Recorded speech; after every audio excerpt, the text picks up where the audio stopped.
So this solution video will be for 11.3 Capacitance, paper 1. Let's go. Okay, so number 1, we have capacitors linked up, remembering that capacitors in series add up as reciprocals, and in parallel they just simply add up.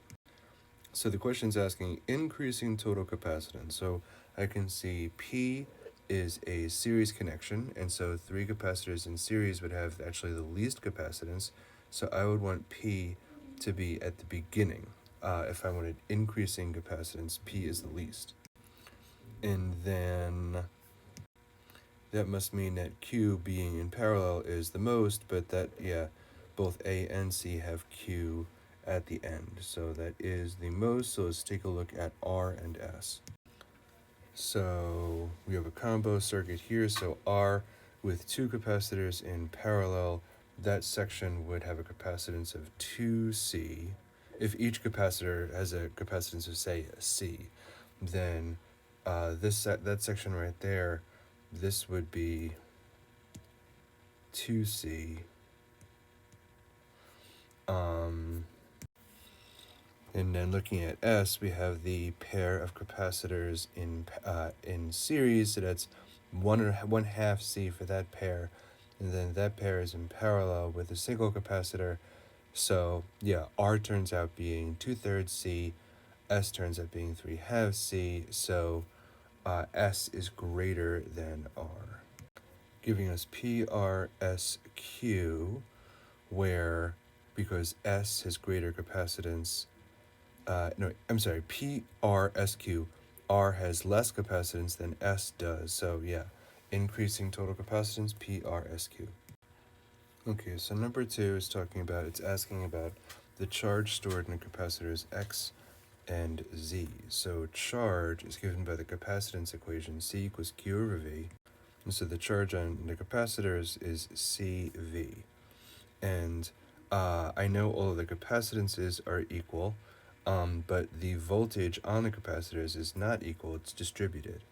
And the voltage is Q over C, so the voltage is inversely proportional to the capacitance.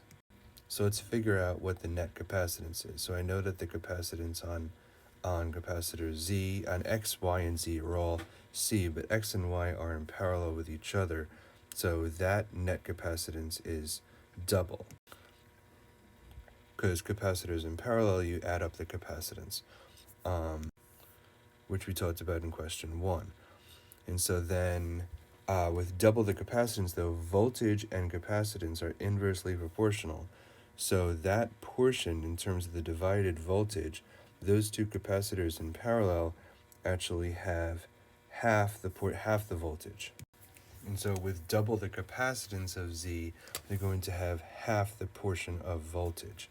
So if X and Y have half the voltage that Z does, when you divide it up, that means that Z has 2/3 of the voltage, and then X and Y each have 1/3 of the voltage. Now X and Y are in parallel, so they both each have the same voltage. So again, going back to Q equals CV, Z having 2/3 of the voltage, and X has 1/3 of the voltage, and so the charge stored in capacitor Z would be 2/3 CV, and the charge stored in capacitor X would be 1/3 CV, and that answer is C.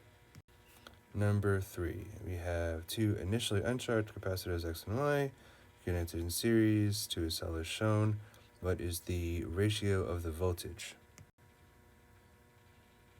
Alright, I guess what's the ratio of the voltage after they're charged? Because when they're not charged, they have no voltage. But alright. So I think this is similar to number 2 in the kind of divided voltage problem. So again, voltage, if C is Q over V, V is Q over C, so as C, the greater capacitance is going to have less voltage. So that means that this is the voltage across X versus the voltage across Y. X has less capacitance, so it would have more voltage. And X has half the capacitance that Y does, so it's going to have twice the voltage. So looking at the voltage across X to the voltage across Y, that's going to be 2/1, which is choice C. Number 4. Okay, number 4 wants to know what is the variation with time of the charge of the capacitor. I drew the circuit. You don't need to draw the circuit. There's no reason to draw the circuit. But anyway, variation with time of charge, the equation is Q equals Q naught e to the negative t over tau. The initial charge, C is Q over V, so Q is C times V. So the initial charge would be X, because there's a capacitor of capacitance X. So initial charge is XV, so I slipped that in for Q naught.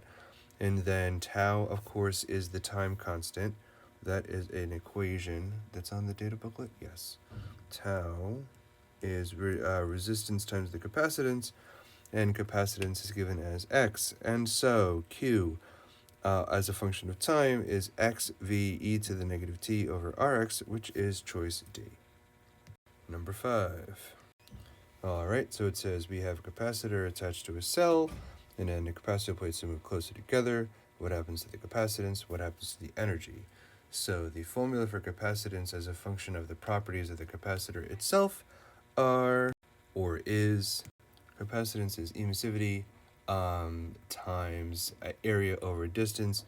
So the distance is decreasing, and so that's the distance between the plates is decreasing, so the capacitance is increasing, and then the energy in the capacitor is 1/2 CV squared.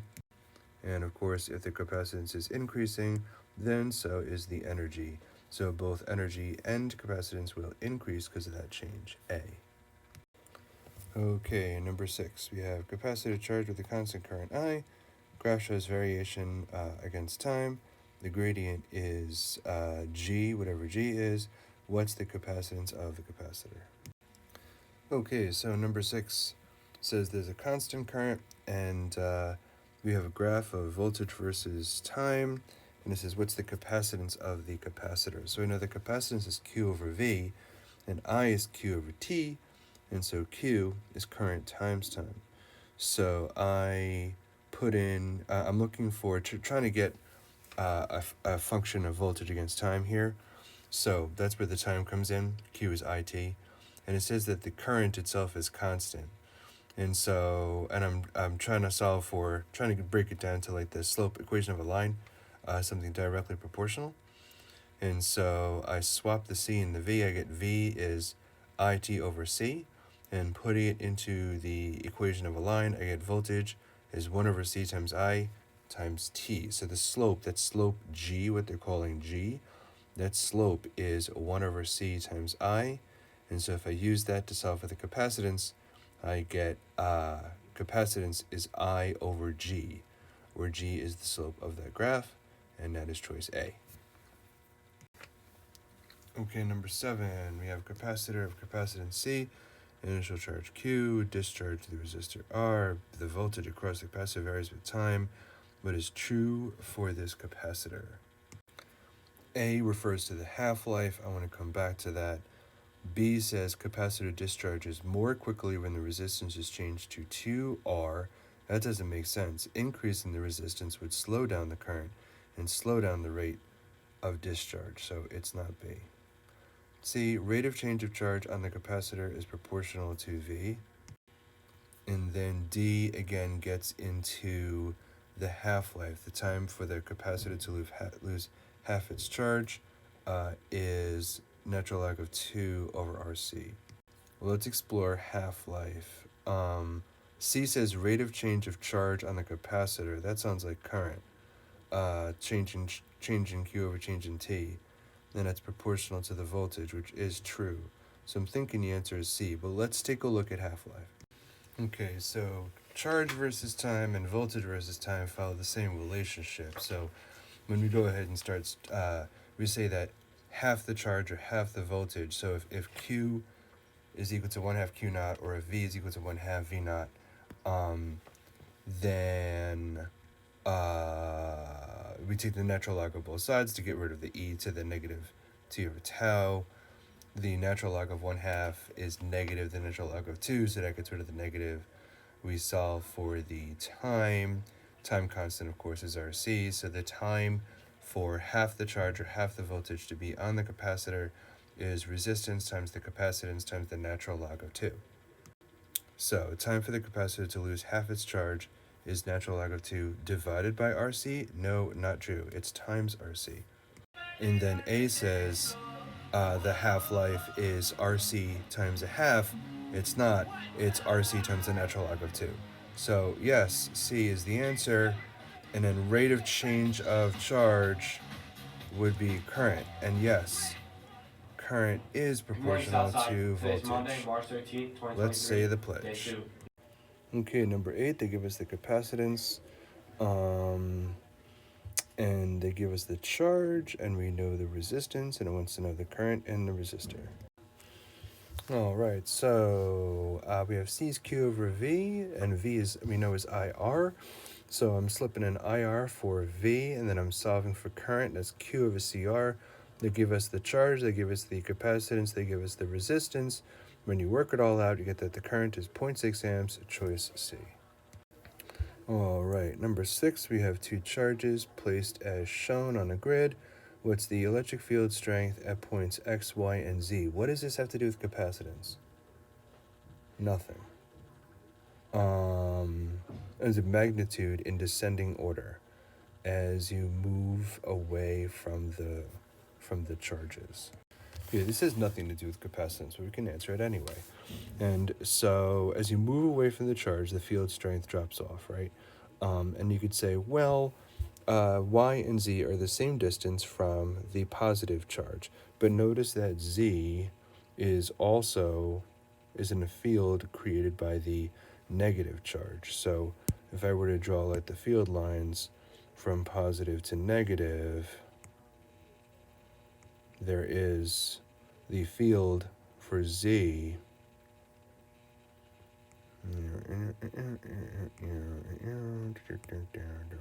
Whatever. Well, now I feel like I have to complete the field.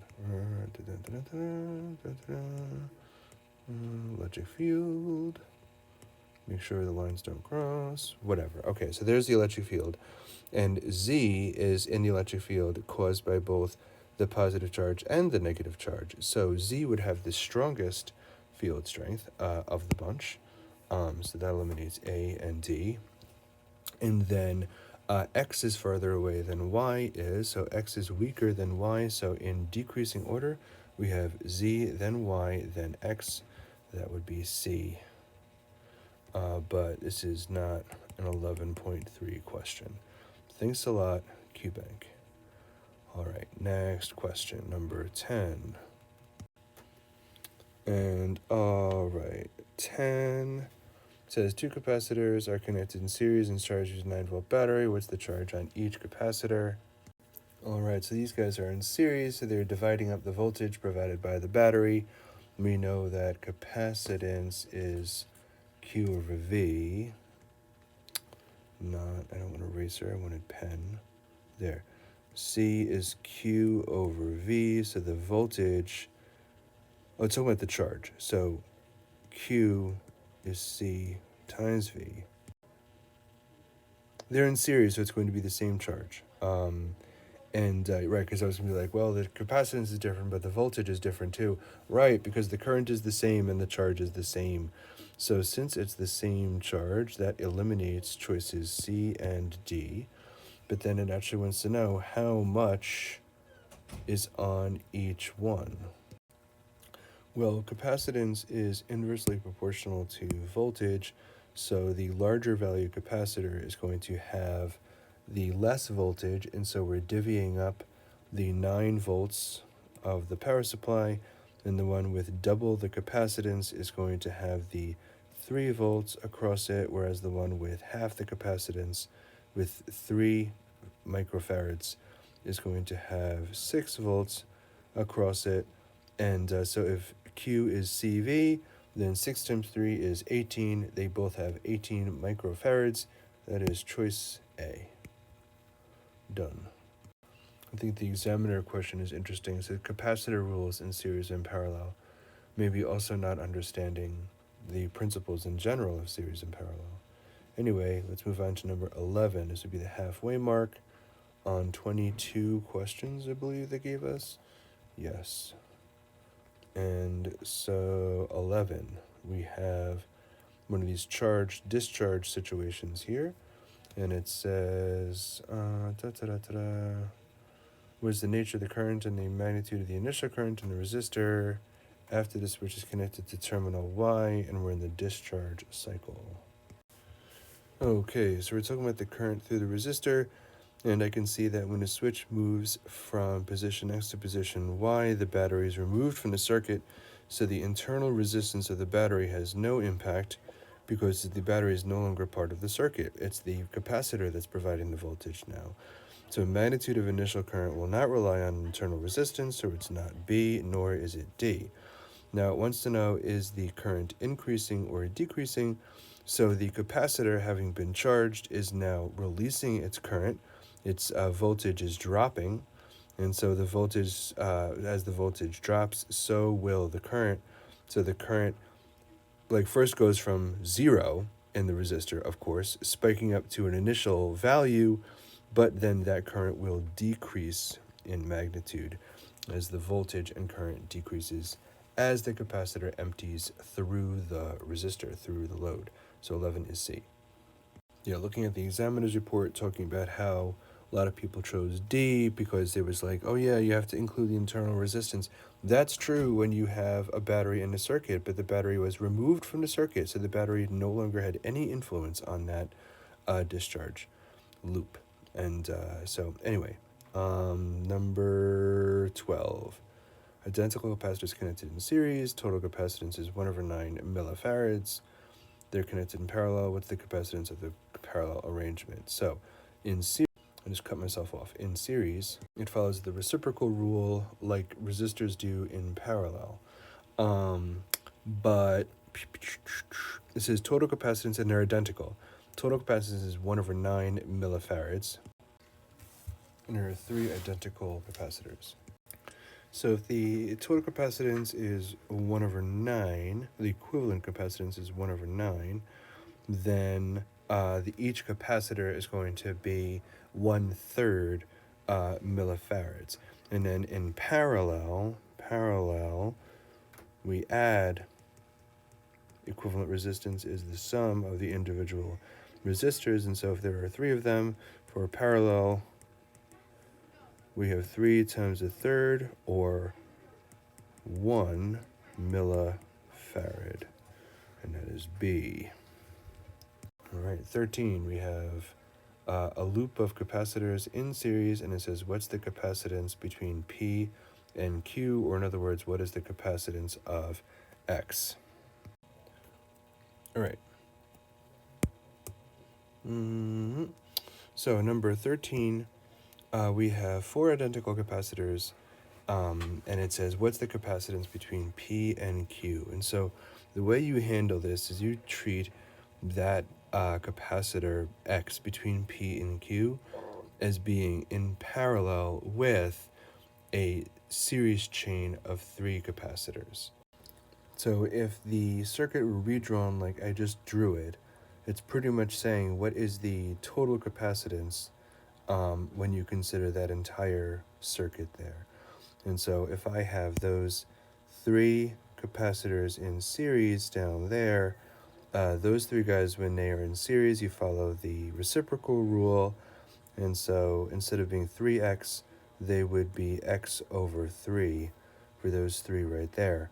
And then that set of 3 in series is in parallel with the one above it. And so we wind up with x. We sum those up. So then we get x plus x over 3. Or we get, you could say, like 3/3 x plus x over 3, which is 4x over 3, which is the equivalent capacitance, and that is choice C. Okay, 14 of 22. Parallel plate capacitors connected to a cell. Energy in a capacitor is 4 joules. The field in between the plates is 100 newtons per coulomb. Distance is doubled. What happens to the energy stored and the electric field strength? Well, for energy, I know that the energy is directly proportional to the capacitance, which is inversely proportional to separation. So if you double the separation, you have the capacitance, which would then have the energy. And so if the energy was 4 joules, it's now 2 joules, not 8 joules. So it's either A or C. Now, in terms of the electric field strength, we know that electric field strength is V over D, and E and D are also inversely proportional. So if I double the separation, that halves the field strength. So if the field strength was 100 newtons per coulomb, it's now 50, giving us A. Just to be clear, E equals V over D. You would find that, and this guy is 10.2, and in the data booklet, it's written as E is negative change in potential over change in radius. That's where that's coming from. But for parallel plates, we refer to E equals V over D, where D is the distance between the plates, as it is in C equals emissivity area over D. So 14 is A. 15, man, they're really loving their series and parallel capacitors, aren't they? All right, so they each have a capacitance C. They're connected to this. So combined capacitance is 1.5 C. How are they connected? Well, if it were in parallel, then you would just simply add them. So the parallel circuit is 3C, and that's not 1.5, so it's not B. Then the series circuit, you use the reciprocal rule, that would be C over 3, and it's not that. So it's either C or D. So let's break down the circuits. So for answer C, the series pair is C over 2. For answer D, the parallel pair is 2C. And so I would have 2C, boop. So for answer C, I know that so I have that series pair in parallel with a single capacitor. And so parallel, you add them up. So I would have C over 2 plus C, which is 1.5 C, and that is what I'm going for. I don't know why I'm still writing in blue. My answer is C. Let's just take a look at D. D would be 1 over 2C plus 1 over C is 1 over C equivalent, because that's a capacitor in series with a parallel pair. The parallel pair is 2C. So for D, there'd be 2/3 C, or 0.67, which is not 1.5. So yes, the answer is C. Next question, number 16. And we have capacitors. We have two sets of 3 which are in series. And they're all, if each of value C. So in series, we follow the reciprocal rule. So each set would not be 3C, but C over 3 for each one. C over 3, C over 3. But when you're in parallel, you end up adding them up. So all together, we have 2 times C over 3. There'd be 2C over 3 for the whole shebang. That would be B. All right, next question. Let's go to 17. Oh, look, a graph. Voltage against time. It's not a series or parallel question. Okay, so 17. 17 could have been a much harder question, but there's a basic principle here.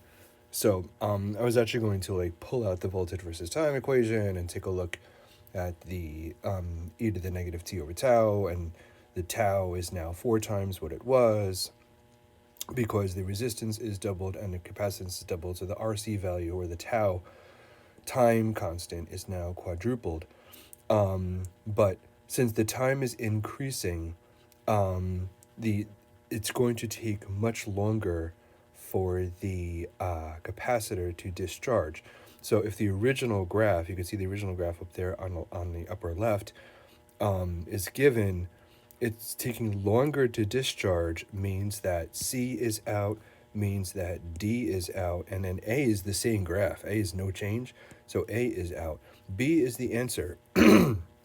it's taking longer to discharge. So in those 1.6 seconds, after 1.6 seconds, it's only at 0.4 volts. Of course, if you continue, it will eventually discharge, but with a higher resistance and a higher capacitance means more charge to get rid of, typically. But a higher resistance means that the current is slower, so it's taking longer for the charges to get out. So yeah, 17 is B. 18, so we have a battery charging a capacitor through resistor R. Energy is provided from the battery is energy battery. Energy stored by the capacitor is energy capacitor. What's the relationship between what's in the battery and what's in the capacitor? Okay, so 18, it says the capacitor is charged through a resistor. And it says the energy supplied by the battery is E battery. Energy stored by the capacitor is going to be less than that of the battery. Has to be. Because some of the energy goes to the resistor. And does the relationship depend on R? Yes, it does. But no matter what R is, energy battery will still be greater than energy of the capacitor, no matter the value of the resistance. So C. C is the best answer. All right, 19 is pretty straightforward. They give us current and time and voltage, and they're looking for capacitance. Capacitance is Q over V. Use I and T to get Q. Solve for capacitance, 50 microfarads. B. B.